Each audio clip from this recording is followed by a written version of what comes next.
So what do we know about the three worlds in the habitable zone? Sure, so I'll use eyes on exoplanets here to give you a brief tour of the habitable zone of the TRAPPIST-1 system.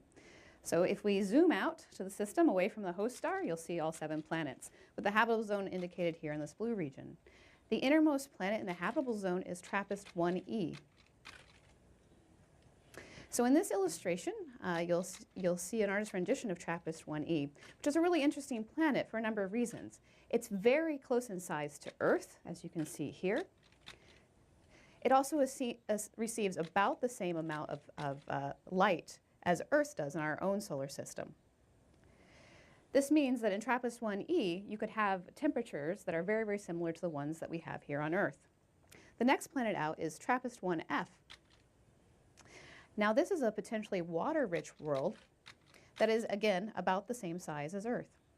You can see here in comparison. Now TRAPPIST-1f has about a 9-day orbit, and during that time it receives about the same amount of sunlight as Mars does in our own solar system. And the final planet in the habitable zone of the TRAPPIST-1 system is TRAPPIST-1g. Now TRAPPIST-1g is the largest planet in the TRAPPIST-1 system. It's about 13% larger radius than that of Earth, as you can see in this comparison here. And it receives about the same amount of starlight as somewhere in between Mars and the asteroid belt in our own solar system.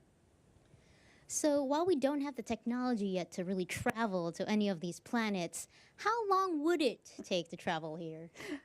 Well, thankfully we can ask eyes on exoplanets, and if we were able to travel at light speed, we of course could arrive in 39 years.